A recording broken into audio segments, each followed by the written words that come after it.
ایک حدیث سن کے ایک عالم نے مجھے کہا کہ ہمارے ایک دوست کی شادی تھی، تو میں آپ کو چھوٹی سی مثال دیتا ہوں. ہم اپنے استاد کے پاس میں گیا، وہ جورڈینین ہیں، تو لڑکی کا انتخاب کر رہے تھے. تو اس بندے نے کہا کہ بڑی اللہ والی بچی ملی ہے ہمیں جی. ان کے والد صاحب نے کہا، تو انہوں نے کہا کہ کیا نشانی دیکھی آپ نے ہونے والی بہو میں؟ تو انہوں نے کہا یہ بڑی دیندار ہے. تو میرے جو جورڈینین اسکالر ہیں انہوں نے فی البدی یہ جملہ پوچھا، کہتے کہ کیسے پتہ ہے کہ وہ دیندار ہے؟ اس لیے کہ وہ نماز روزہ کرتی ہے، بڑی پابند ہے پردے کی. تو میرے اسکالر نے جو انسٹنکٹیولی جملہ پوچھا، انہوں نے کہا کہ کیا وہ حدیث سناؤ تو رو پڑتی ہے؟ ہمارے لیے یہ بات سوچنا ہی ایک عجیب سی بات تھی کہ حدیث سن کے روتے کیوں ہیں. ٹھیک ہے، یہ آپ کو میں اس لیے بتا رہا ہوں واقعہ کیونکہ سیدنا ابو بکر اللہ کے نبی علیہ السلام کے ساتھ ایمن سیدنا عمر اور ابو بکر ایمن کی طرف گئے اللہ کے نبی علیہ السلام کے وصال کے بعد. تو انہوں نے آپ پوچھا کہ کیسے کیا حال چال آپ کا، سب کچھ everything, and then they said کہ کیا ایسی چیز ہے جو کہ نبی علیہ السلام کے وصال کے بعد جو آپ کو یاد آتی ہو، سب سے زیادہ یاد آتی ہو اس وقت کی. تو سیدنا ابو بکر نے کہا کہ جو سب سے زیادہ مجھے کمی محسوس کرتا ہوں نا، وہ یہ ہے کہ اب وہی نہیں آتی، اب وہی نہیں آتی. اور تینوں رونا شروع ہو گئے کہ کتنا بڑا نقصان ہو گیا اللہ کے نبی علیہ السلام کے وصال کی وجہ سے امت کا، کہ وہ جو ایک واقعہ اتنا بڑا ہو رہا تھا کہ اللہ تعالیٰ بات چیت کر رہے تھے، اللہ تعالیٰ ڈائریکٹ ہم سے بات چیت روز کرتے ہوتے تھے، وہ سلسلہ ختم ہو گیا اللہ کے نبی علیہ السلام کے وصال کے بعد. کس مسلمان کو رونا آئے گا اس بات پہ؟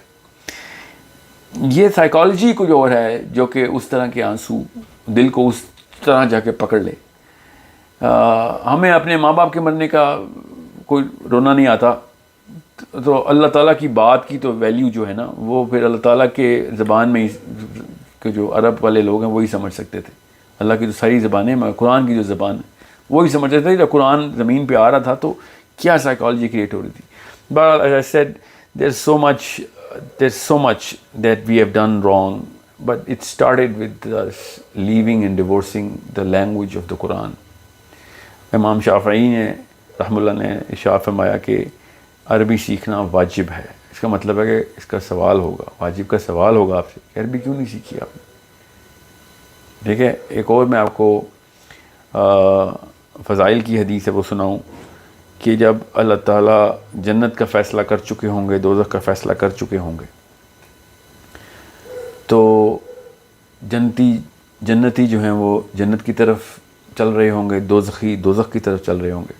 تو شیطان اس وقت اپنا آخری وار کرے گا آگے اور کہے گا کہ اللہ ان کو کیوں جنت میں بھیج رہا ہے؟ ان کی تجھے پتہ ہے نا کہ انہوں نے قرآن پاک کو غلط پڑھا ہے، ان کی تجوید ہی درست نہیں تھی. یہ آخری وار ہے شیطان کا. اس کی مثال ایسی ہے کہ ایک غزوے میں وار کرائی چل رہی تھی. وار کرائی کا مطلب ہے کہ موٹیویشنل کامنٹس دیے جا رہے تھے. تو ایمن ہی کا واقعہ ہے. ایمن جو تھی نا وہ عرب نہیں تھی.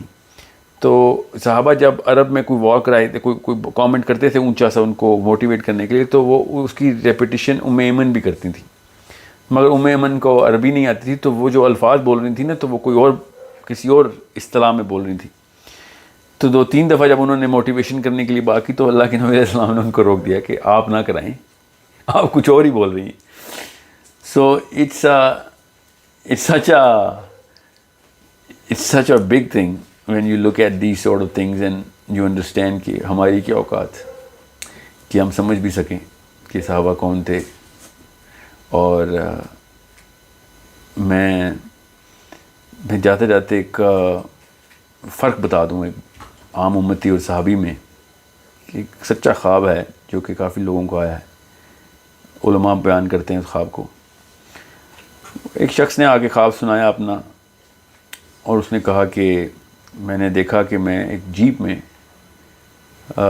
پہاڑ کی اوپر کی طرف جیپ چلاتے ہوئے لے کے جا رہا ہوں جیپ کو، اور میرے ساتھ نبی علیہ السلام تشریف فرمائے، اور پیچھے ابو بکر، عمر، عثمان اور علی بیٹھے ہیں. مگر جیپ کی نا جو ہے وہ بریک فیل ہو گئی، تو اس جیپ اوپر جانے کی بجائے اس نے روکنے کی کوشش کی تو جیپ پیچھے کی طرف آنا شروع ہو گئی.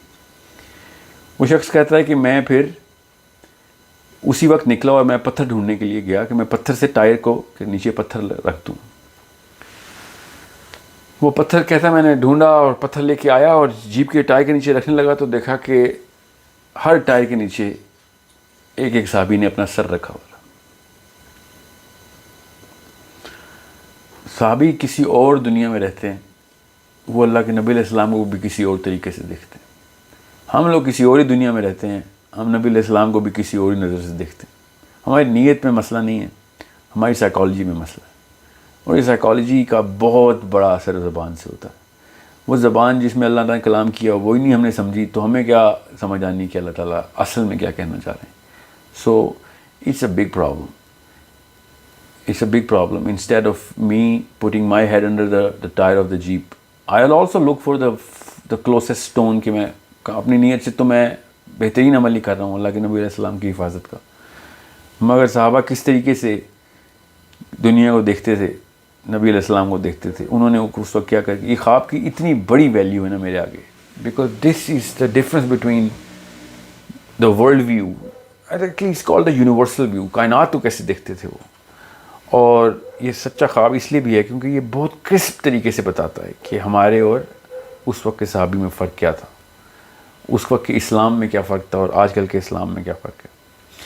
سو انڈرسٹینڈ ہاؤ بگ دس بک, اللہ نے جو کتاب ہمیں دے دی ہے اس کو سمجھیے اور اس کا اندازہ لگانے کی کوشش کریں. عربی سیکھیں, عربی سکھائیں. عربی کے علاوہ کوئی اور چارہ نہیں ہے صحابی کے اس سائیکالوجی تک پہنچنے کا.